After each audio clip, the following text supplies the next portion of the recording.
Hello दोस्तों, स्वागत है आप सभी का।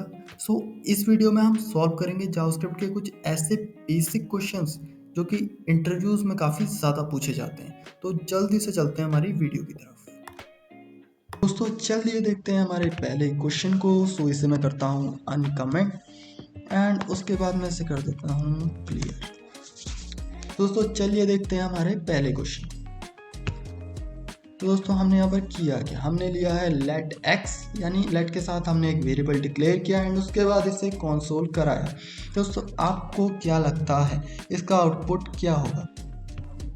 वीडियो को पॉज कीजिए एंड अपना आंसर गेस करने की कोशिश कीजिए। दोस्तों चलिए इसे एग्जीक्यूट करा के देखते हैं कि इसका आंसर क्या आएगा। तो दोस्तों आप देख सकते हैं इसका आंसर आ रहा है अनडिफाइंड। ऐसा क्यों? दोस्तों जब भी हम किसी वेरिएबल को डिक्लेयर करते हैं बट उसे इनिशियलाइज नहीं करते तो जावास्क्रिप्ट उस वेरिएबल को बाय डिफ़ॉल्ट एक वैल्यू असाइन कर देती है जो कि है अनडिफाइंड। एंड इसी वजह से जब हमने इसे कंसोल कराया तो हमें वैल्यू मिली अनडिफाइंड।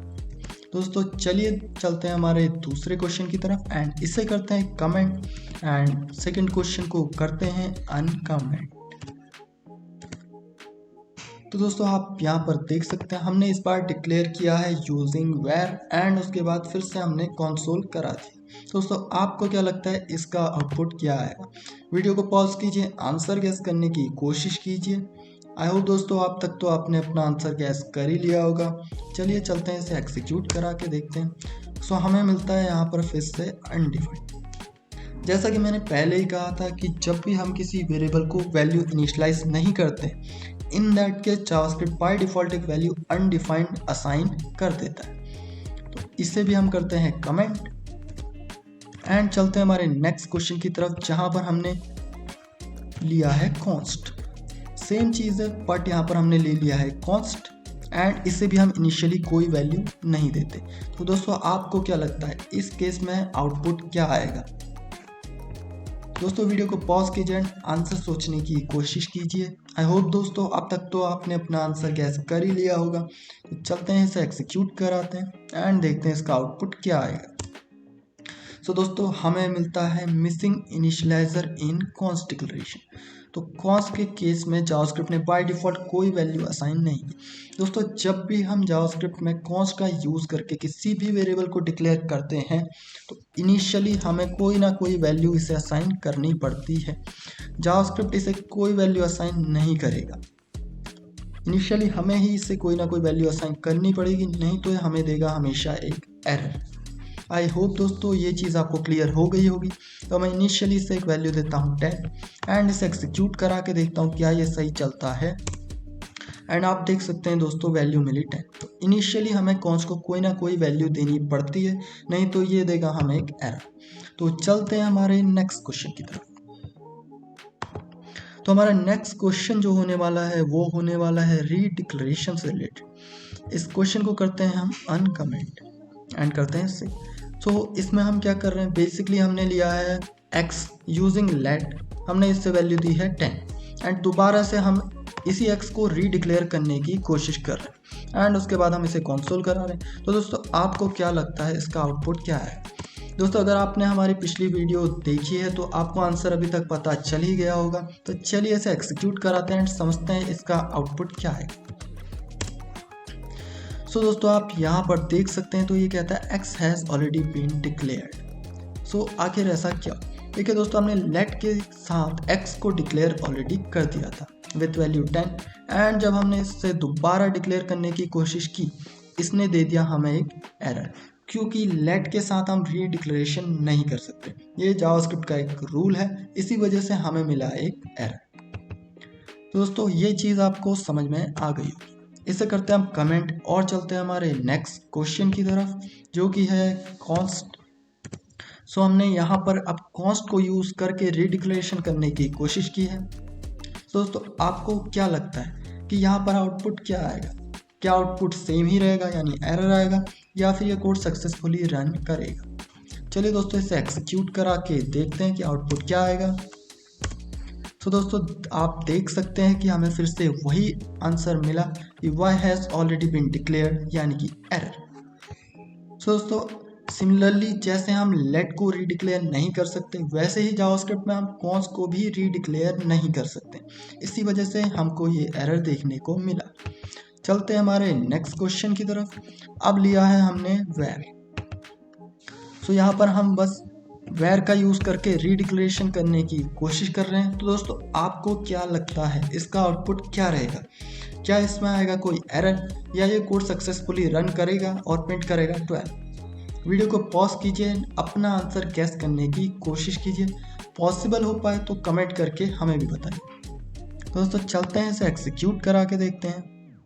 तो दोस्तों आप देख सकते हैं कि इसका आउटपुट आया 12 एंड कोई एरर नहीं आया। इससे ये पता चलता है कि वेर के केस में हम रीडिक्लेरेशन कर सकते हैं। दोस्तों ये भी जावास्क्रिप्ट का एक रूल है जो ये कहता है कि आप वेर के साथ रीडिक्लेरेशन कर सकते हैं। आई होप दोस्तों आपको ये चीज़ समझ में आई होगी कि लेट और कॉन्स के साथ हम रीडिक्लेरेशन नहीं कर सकते, जबकि वेर के साथ हम रीडिक्लेरेशन कर सकते हैं। तो चलिए चलते हैं हमारे नेक्स्ट क्वेश्चन की तरफ। इसे किया हमने कमेंट एंड हम इसे करते हैं अनकमेंट। सो बेसिकली इसमें अब हमने क्या किया, हमने लिया है var z equals to 10 and then हमने उसे रीडिक्लेयर किया है यूजिंग लेट। सो आप जानते हैं कि वेर के केस में रीडिक्लेरेशन पॉसिबल है, बट लेट के केस में रीडिक्लेरेशन पॉसिबल नहीं। तो दोस्तों आपको क्या लगता है कि इसका आउटपुट क्या रहेगा? क्या ये कोड सक्सेसफुली रन करेगा, या ये पिछले कोड की तरह ही हमें देगा कोई एरर? चलिए इसे एग्जीक्यूट कराते हैं और समझते हैं इसके आउटपुट को। तो दोस्तों आप देख सकते हैं कहता है लेट z इक्वल्स टू 12 है, identifier z has already been declared. अब दोस्तों ऐसा क्यों? दोस्तों हमने जब लेट के साथ z को डिक्लेयर किया तो जावास्क्रिप्ट ने क्या किया, उसने चेक किया। पहली चीज़ ये चेक की कि z कहीं पहले से डिक्लेयर तो नहीं है। एंड जब हमने यहाँ पर वेर z इक्वल्स टू 10 किया था तो जावास्क्रिप्ट ने देखा कि यार ये z जो ये डिक्लेयर करने की कोशिश कर रहा है वो तो पहले से वेर के साथ डिक्लेयर्ड है, तो रीडिक्लेरेशन पॉसिबल नहीं है। इसलिए जावास्क्रिप्ट देता है एक एरर एंड कहता है कि भैया ये ऑलरेडी डिक्लेयर्ड है, तो आप दोबारा से इसे डिक्लेयर नहीं कर सकते। आई होप दोस्तों आपको ये बात तो समझ में आ गई होगी कि लेट पहले चेक करेगा कि पहले से वेरिएबल डिक्लेयर तो नहीं है, एंड अगर डिक्लेयर्ड है तो वो आपको डिक्लेयर नहीं करने देगा। तो चलते हैं हमारे नेक्स्ट क्वेश्चन की तरफ एंड इसे करते हैं हम कमेंट एंड नेक्स्ट क्वेश्चन को करते हैं हम अनकमेंट। तो दोस्तों ये भी बिल्कुल सिमिलर ही है, बस आप यहाँ देख सकते हैं हमने पहले लिखा है let z equals to 10 and उसके बाद हमने रीडिक्लेयर करने की कोशिश की है z को यूजिंग वेर। तो दोस्तों आपको क्या लगता है कि यहाँ पर क्या आउटपुट आएगा? यहाँ पर एरर आएगा या ये सक्सेसफुली रन करेगा? क्योंकि लेट के साथ रीडिक्लेरेशन बेशक पॉसिबल नहीं, बट वेर के साथ तो है। तो दोस्तों आपको क्या लगता है कि क्या आउटपुट आएगा? चलिए चलते हैं इसे एग्जीक्यूट करा के देखते हैं और समझते हैं इसके आउटपुट को। सो दोस्तों जब हम इसे एग्जीक्यूट कराते हैं तो हमें मिलता है identifier z has already been declared, यानी कि फिर से एरर। इस केस में क्या हुआ दोस्तों, जब हमने z को लेट के साथ डिक्लेयर कर दिया तो जावास्क्रिप्ट हमें इसे दोबारा से रीडिक्लेयर नहीं करने देगा, चाहे हम वेर यूज़ करें या कॉन्स्ट। जावास्क्रिप्ट दोबारा से हमें इसे डिक्लेयर नहीं करने देगा। तो लेट के केस में हमें एक चीज़ समझ में आई कि जावास्क्रिप्ट पहली चीज़ ये चेक करेगा कि आपका z पहले से डिक्लेयर्ड तो नहीं है, एंड दूसरी चीज़ ये इंश्योर करेगा कि आप दोबारा से लेट के वेरिएबल को रीडिक्लेयर नहीं कर पाए। दोस्तों आई होप आपको ये चीज़ समझ में आ गई होगी एंड चलते हैं हमारे नेक्स्ट क्वेश्चन की तरफ। इसे करते हैं कमेंट एंड हमारे हम नेक्स्ट क्वेश्चन को करते हैं अनकमेंट। तो दोस्तों हमने यहाँ पर भी सेम चीज़ कर दी है यूजिंग कॉन्स्ट। पहले हमने कॉन्स्ट का यूज़ करके p को डिक्लेयर और इनिशियलाइज कर दिया एंड उसके बाद हम वेर का यूज़ करके उसे रीडिक्लेयर करने की कोशिश करें। तो दोस्तों आपको क्या लगता है कि इसका आउटपुट क्या आएगा? क्या इसका आउटपुट होगा एक एरर या ये सक्सेसफुली रन करेगा?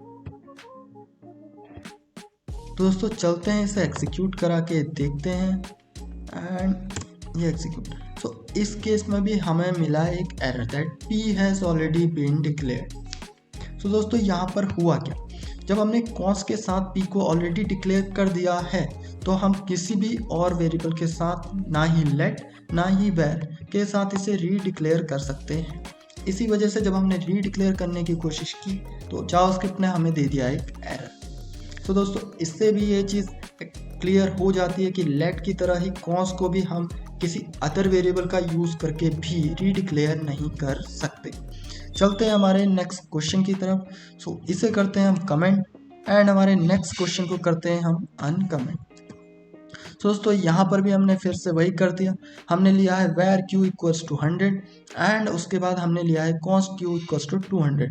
सो हम एक ऑलरेडी डिक्लेयर्ड वेरिएबल को कॉन्स्ट का यूज़ करके एक्सेस करने की कोशिश कर रहे हैं। तो दोस्तों आपको क्या लगता है कि क्या कॉन्स्ट के केस में भी सेम एरर आएगा या कॉन्स्ट हमें अलाउ करेगा एंड ये कोड सक्सेसफुली रन करेगा? तो चलिए इसे एग्जीक्यूट कराते हैं एंड समझते हैं इसके आंसर को।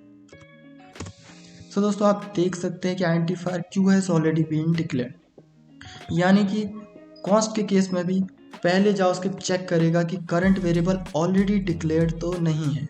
एंड जब इसने देखा कि भाई q तो पहले ही वैर के साथ डिक्लेयर हो चुका है, इन दैट केस हम दोबारा से इसे डिक्लेयर नहीं कर सकते, तो इसने दे दिया हमें एक एरर। तो दोस्तों जब भी हम लेट या कॉन्स्ट का यूज़ करके किसी वेरिएबल को डिक्लेयर करने की कोशिश करते हैं तो जावास्क्रिप्ट पहली चीज़ ये करता है कि वो चेक करता है कि हमारा वेरिएबल यानी यहाँ पर q पहले से डिक्लेयर तो नहीं है, एंड दूसरी चीज़ वो ये इंश्योर करता है कि एक बार अगर वेरिएबल यूजिंग लेट या कॉन्स्ट डिक्लेयर हो जाता है तो आप उसे दोबारा से डिक्लेयर ना कर पाए। आई होप दोस्तों ये चीज़ आपको अच्छे से समझ में आ गई होगी। तो चलते हैं हमारे नेक्स्ट क्वेश्चन की तरफ। इसे करते हैं कमेंट एंड चलते हैं हमारे नेक्स्ट क्वेश्चन की तरफ। सो दोस्तों ये हमारा नेक्स्ट क्वेश्चन होने वाला है हमारे नेक्स्ट वीडियो से रिलेटेड, जो कि है जावास्क्रिप्ट का दोगलापन या जादू। तो दोस्तों चलिए समझ लेते हैं हम इंटरेस्टिंग से इस क्वेश्चन को। यहाँ पर हमने कॉन्स्ट का यूज़ करके एक वेरिएबल a को डिक्लेयर किया है जिसकी वैल्यू असाइन किया हमने 10 एंड उसके बाद हमने इसे वैल्यू रीअसाइन की है जो कि है 20 एंड उसके बाद इसे हमने कंसोल कराया। तो दोस्तों आपको क्या लगता है, क्या सक्सेसफुली रन करेगा या देगा कोई एरर? चलते हैं इसे एग्जीक्यूट करा के समझते हैं इसके आउटपुट को। तो दोस्तों आप देख सकते हैं इसमें मिला एक error assignment to constant variable. JavaScript में हम जब कॉन्स्ट का यूज़ करके किसी वेरिएबल को डिक्लेयर करते हैं तो उसे हम वैल्यू रीअसाइन नहीं कर सकते क्योंकि वो कांस्टेंट है और अब वो चेंज नहीं हो सकती। तो दोस्तों यहाँ पर हमने समझा कि कॉन्स्ट का यूज़ करके अगर किसी वेरिएबल को डिक्लेयर करते हैं तो वैल्यू रीअसाइन नहीं कर सकते। पर हम नेक्स्ट क्वेश्चन को देखते हैं। यहाँ पर बेसिकली हमने एक वेरिएबल का यूज़ करके असाइन कर दिया उसमें पूरा एक एरे जो कि है कॉन्स्ट एरे, एंड उसके बाद हम उसके 0th इंडेक्स को एक्सेस करके उसके वैल्यू को मॉडिफाई करने की कोशिश कर रहे हैं एंड उसके बाद हम इसे फिर से कंसोल कराते हैं। तो दोस्तों आपको क्या लगता है, क्योंकि हमने यहाँ कॉन्स्ट यूज़ किया है तो क्या इसकी वैल्यू रीअसाइन होगी या ये फिर देगा कोई एरर? दोस्तों चलते हैं और एग्जीक्यूट करा के देखते हैं। तो दोस्तों आप देख सकते हैं कि हमने कॉन्स्ट के साथ टेबल ऑफ 2 को डिक्लेयर किया था एंड वैल्यू b दी थी, बट स्टिल हमें वैल्यू मॉडिफाई करने देता है। आखिर ऐसा क्यों?